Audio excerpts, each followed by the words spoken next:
నమస్తే, welcome to Telugu 360.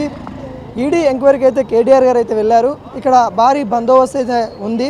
అదేవిధంగా ఒకవైపు లీగల్ సెల్స్, అదేవిధంగా బీఆర్ఎస్ కార్యకర్తలు అయితే మరి ఇక్కడికి భారీ ఎత్తున వస్తూ ఉన్నారు. వచ్చిన వాళ్ళని కూడా అరెస్ట్ చేస్తూ ఉన్నారు ఇక్కడ పోలీసు వాళ్ళు. సరే అయితే మాట్లాడదాం బీఆర్ఎస్ సంబంధించిన లీడర్స్ వాళ్ళతో, ఇక్కడ ఉన్న వాళ్ళతో అయితే తెలుసుకుందాం అసలు ఎలా చూస్తున్నారు. ఈ రోజైతే కేటీఆర్ గారు అయితే ఈడీ విచారణకు అయితే వెళ్ళారు. కేటీఆర్ అరెస్ట్ తప్పదు అన్నట్టు కూడా కొన్ని వార్తలు వస్తూ ఉన్నాయి. ఒకవేళ కేటీఆర్ గారు అరెస్ట్ అయితే ఏ విధంగా ఉండబోతా ఉంది, అసలు ఎలా చూస్తారు ఈ సిచ్యువేషన్ అనేది? నేనేమంటే కేటీఆర్ గారు అరెస్ట్ గారని మీకు భారత న్యాయ వ్యవస్థ పైన, భారత రాజ్యాంగం పైన పూర్తి విశ్వాసం ఉంది. ఒకవేళ కావాల్చుకొని ఈ మోడీ, ఇక్కడ ఉన్నటువంటి రేవంత్ రెడ్డి కుమ్మక్కై అరెస్ట్ చేస్తే మాత్రం ఈ రాష్ట్రం అగ్నిగుణం అవుతుంది. ఎందుకంటే ఓన్లీ డైవర్షన్ పాలిటిక్స్లో భాగంగా మాత్రమే ఈరోజు కేసులని మీరు ఇచ్చిన హామీలు నెరవేర్చడం చేతగాక కేటీఆర్ గారు ఏం చేస్తుందంటే, కాంగ్రెస్ పార్టీ వచ్చిన తర్వాత, బీజేపీ పార్టీ వచ్చిన తర్వాత ఈ 1 ఇయర్ పాలనలో ఈ రాష్ట్ర ప్రభుత్వం ఉన్నటువంటి కాంగ్రెస్ ప్రభుత్వాన్ని, కేంద్రంలో ఉన్నటువంటి బీజేపీ ప్రభుత్వాన్ని ప్రశ్నించడం జరుగుతుంది. ఈ ప్రశ్నించడంలో భాగంగా కేటీఆర్ గారు ఊకే ప్రశ్నిస్తున్న ఉద్దేశంలో రాబోయే స్థానిక ఎలక్షన్లో కాంగ్రెస్కు బీజేపీ పార్టీకి డిపాజిట్ రావడం లేదు. ప్రజలందరూ మళ్ళా బీఆర్ఎస్ పార్టీ కేసీఆర్ గారిని కావాలని కోరుకుంటున్నారు. ఇందులో భాగంగానే ఎటు తిరిగి ఈ ప్రజల యొక్క దృష్టి మళ్లించాలనే ఉద్దేశంతో మాత్రమే ఈరోజు డైవర్షన్ పాలసీ చేస్తున్నారు. నీకు చేతనైతే నీవు ఇచ్చిన హామీలు నెరవేర్చరా బాబు. నేను అదేవిధంగా ఇక్కడ ఉన్నటువంటి నరేంద్ర మోడీ చెప్తున్నా, అక్కడ ఉన్నటువంటి బీజేపీ నరేంద్ర మోడీ చెప్తున్నా, ఇక్కడ ఉన్నటువంటి రేవంత్ రెడ్డి చెప్తున్నాం, నువ్వు ఇచ్చినటువంటి హామీలు నెరవేర్చు.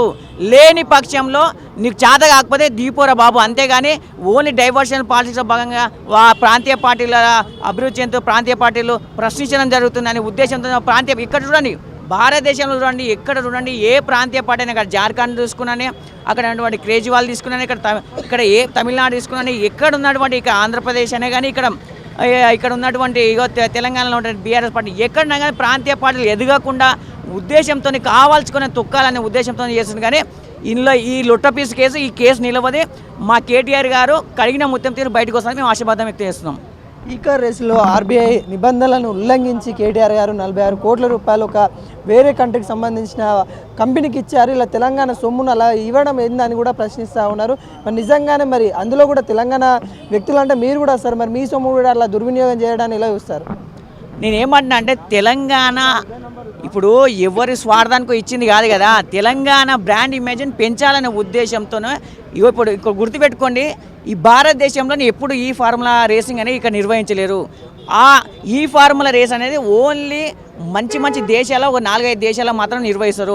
అలాంటి ఈ ఫార్ములా రేస్ అనేది ఇక్కడ నిర్వహిస్తే తెలంగాణ ఇమేజ్ పెరుగుతుంది, హైదరాబాద్ ఇమేజ్ పెరుగుతుంది. అంతేగాని కేటీఆర్ గారికి వచ్చే లాభం ఏంటేమో చెప్పండి. ఓన్లీ హైదరాబాద్ ఇమేజ్ పెరుగుతారు. హైదరాబాద్కు ఈ ప్రపంచంలో ఉన్న చాలామంది పెట్టుబడులు వస్తారు. ఇక్కడ ఉన్నటువంటి పెట్టుబడులు వస్తాయి, ఇక్కడ ఉన్నటువంటి యువతకు లాభము, ఇక్కడ ఉన్నటువంటి ప్రజలకు లాభము, ఇక్కడ ఉన్నటువంటి అందరికీ అంటే ఇక్కడ ఉన్న సబ్బండ వర్గాలకు లాభాలు కదా వివిధ కంపెనీలు వచ్చి పెట్టుబడులు పెడితే. అంతేమాత్రాన ఇప్పుడు ఓన్లీ అభివృద్ధి చేయాలనే ఉద్దేశంతో పెట్టుబడి ఇవ్వడం జరిగింది, ఇవ్వడం జరిగింది. అంతేగాని ఎటువంటి స్వార్థపూరితంగా లేదు. ఒకటి గుర్తుపెట్టుకోండి, ఈ ఫార్ములా రేస్ అనేది ఇక్కడ నిర్వహించడం వల్ల తెలంగాణ రాష్ట్రానికి 700 కోట్ల లాభాలు వచ్చినాయి. ఇప్పుడు ఈ ఫార్ములా రేస్ అనేది ఇప్పుడు చూడండి, నరేంద్ర మోడీ ఎప్పుడైనా ఈ ఫార్ములా రేస్ అనేది ఎక్కడ నిర్వహించిన చేతనైనా అనుకో, ఆ రోజు ఈ ఫార్ములా రేస్ అనేది కేటీఆర్గా ఇక్కడ తీసుకొచ్చి పెడితే ఇదే నరేంద్ర మోడీ ఇప్పుడు ఈడీ అనుబంధ ఈడీ ఇప్పుడు పురగొల్పుతున్నటువంటి నరేంద్ర మోడీ అప్పుడు శభాషాన్ని మెచ్చుకుండే, మళ్ళీ ఈరోజు కేసు అని పెట్టుకున్నా. అంటే నేను ఏమంటున్నా అంటే, ఓన్లీ రేవంత్ రెడ్డి, నరేంద్ర మోడీ ఇద్దరు ఆడుతున్నటువంటి నాటకము. ఇది ఓన్లీ డైవర్షన్ పాలిటిక్స్లో భాగంగా మాత్రమే కేసులు పెడుతున్నారు. ఇందులో ఈ కేసు మా కేటీఆర్ గారు ఎటువంటి శిక్ష పడదు, కఠిన ముత్యం తీరు బయటకు వస్తారని మేము ఆశావాదం వ్యక్తం చేస్తున్నాం. ఈరోజు విచారణ అనంతరము అరెస్ట్ అయ్యే సూచనలు కనబడతా ఉన్నాయన్నట్టు కూడా కొంత వర్గాలు చెప్తా ఉన్న సమాచారం. ఒకవేళ అరెస్ట్ అయితే ఏ విధంగా ఉండబోతా ఉంది, మీ కార్యాచరణ ఏ విధంగా ఉంది? మాకైతే పూర్తి నమ్మకం ఉంది, బయటకు వస్తారనే పూర్తి నమ్మకం ఉంది. వాళ్ళకి కావాల్సుకొని మోడీ ఇట్లా ఏమైనా చెప్పి ఈడికి చెప్పి అరెస్ట్ చేస్తే ఈ రాష్ట్రం అగ్నిగుణంగా రాబోతుంది. ఎందుకంటే ఈ రాష్ట్రంలో ప్రతి విద్యార్థి, ప్రతి పురుషుడు, ప్రతి స్త్రీ, ప్రతి వృద్ధుడు ప్రశ్నించడం జరుగుతుంది. ఆ రోజు తెలంగాణ ఉద్యమం కోసం ఏ విధంగా అయితే తెలంగాణ రాష్ట్రం కోసం సకలైన సమ్మె చేసినామో, సాగరానం చేసినామో, దీక్షలు చేసినామో, అలాగే తెలంగాణ రాష్ట్రం ఏ విధంగా సాధించుకున్నామో, ఈరోజు అన్యాయంగా కేసులు పెడితే కేటీఆర్ గారిని అరెస్టు చేస్తే అదేవిధంగా ఈరోజు కేంద్రంలో ఉన్న నరేంద్ర మోడీ మెడలు దించే వరకు మేము మా పోరాటం ఆగదు.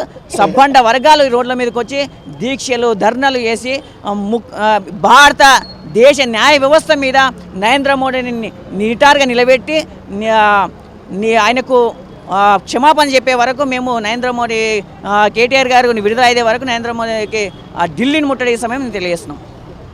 బ్రదర్ చెప్పండి, ఒకవైపు కల్వకుంట్ల కవిత గారు లిక్కర్ స్కామ్ అని, అదేవిధంగా కేసీఆర్ గారిని కాలర్ స్కామ్ అని, కేటీఆర్ గారిని ఇదేదో ఫోన్ ట్యాపింగ్ అని, మళ్ళీ ఈరోజు చూస్తే ఈడీ విచారణ జరుగుతుంది ఈ కార్ రేసింగ్లో. ఎలా చూస్తూ ఉన్నారు? కల్వకుంట్ల ఫ్యామిలీ తెలంగాణకి చాలా ద్రోహం చేసిందని చెప్తా ఉన్నారు. ఎలా చూస్తారు? ఫస్ట్ ఆఫ్ ఆల్ ఈ రాష్ట్రంలో ప్రజాస్వామ్యం ఉందా లేదా తెలియదు. ఈ రాష్ట్రంలో పోలీస్ వ్యవస్థ సీఎం చేతి కింద పనిచేస్తుంది. కేసీఆర్ గారి కుటుంబం లేకపోతే, కల్వకుంట్ల కవిత గారు లేకపోతే, కేటీఆర్ గారు లేకపోతే, హరీష్ రావు గారు లేకపోతే తెలంగాణ ఉద్యమం ఎక్కడ, తెలంగాణ వాయిస్ అనేది ఎక్కడ ఇప్పించింది? ఉమ్మడి ఆంధ్రప్రదేశ్ జై తెలంగాణ పదం అంటే ఆ ఎమ్మెల్యేని బహిష్కరించిన రోజులు ఉన్నాయి.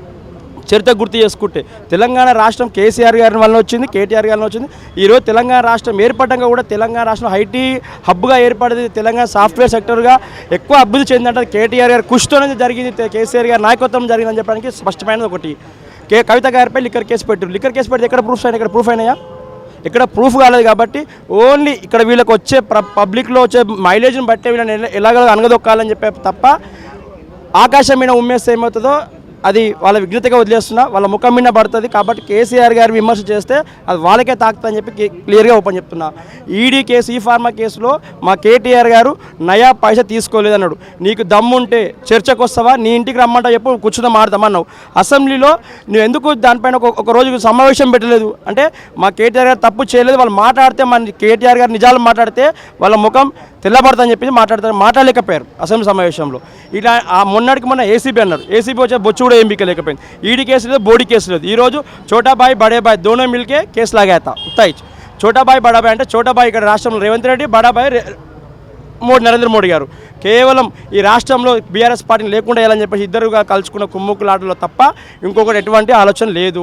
ఈ రేవంత్ రెడ్డి గారు డైవర్స్ పాలిటిక్స్కు 6 గ్యారంటీలు 420 హామీల పైన దానిపైన మాట్లాడిన చేతగాని దద్దమ్మలు మినిస్టర్లు కానివ్వండి, ఆ క్యాబినెట్ ఎమ్మెల్యేలు కానివ్వండి, విప్పులు కానివ్వండి, కేసీఆర్ గారిని కేటీఆర్ గారిని విమర్శిస్తే మాకు మంత్రి పదవులు వస్తాయేమని ఆలోచన తప్ప వాళ్ళకి రాష్ట్ర ప్రయోజనాలపైన ఆలోచన లేదు. ఈరోజు ఇంతవరకు కూడా హోంశాఖ మంత్రి వాళ్ళ దగ్గర ఉందండి, రేవంత్ రెడ్డి దగ్గర ఉంది. ఈరోజు రాష్ట్రంలో క్రైమ్ ఎంత జరుగుతుందండి? బీఆర్ఎస్ పార్టీ నాయకులు బీఆర్ఎస్ పార్టీ ఆఫీస్ మీద దాడి చేస్తున్నారండి. ఈ రాష్ట్రాన్ని చేద్దామనుకుంటారు, ఉత్తరప్రదేశ్ చేద్దామనుకుంటారా, బీహార్ రాష్ట్రంగా చేద్దామనుకుంటారా? ఈరోజు విద్యాశాఖ మంత్రి ఎవరి దగ్గర ఉందండి? రేవంత్ రెడ్డి దగ్గర ఉంది. ఈరోజు విద్యార్థి ఎంతమంది చనిపోతున్నారండి గురుకులలో కానివ్వండి? గురుకులలో మన మహాత్మా గాంధీ యూనివర్సిటీలో గొడ్డికాంత అన్నం పెడతారండి. ఈ ప్రభుత్వం ఇది. మా కేసీఆర్ గారి పరిపాలనలో విద్యా వ్యవస్థ పెద్ద స్థాయిలో వెళ్ళింది. కానీ ఈ రాష్ట్రం, ఈ ముఖ్యమంత్రి ప్రతి విషయాన్ని పక్కన పెట్టి కేవలం కేసీఆర్ గారి కుటుంబం గారి పైన అక్రమ కేసులు పెట్టి చేయాలనుకుంటున్న బిడ్డ రేవంత్ రెడ్డి గుర్తుపెట్టుకో. స్థానిక ఎలక్షన్లో నీకు తగిన గుణపాఠం చెప్తాం. కాంగ్రెస్ పార్టీని 100 ఫీట్ల లోపల పెడతాం. 100 ఏళ్ళు కూడా మళ్ళీ చరిత్రలో రాదని చెప్పి చెప్తున్నాం.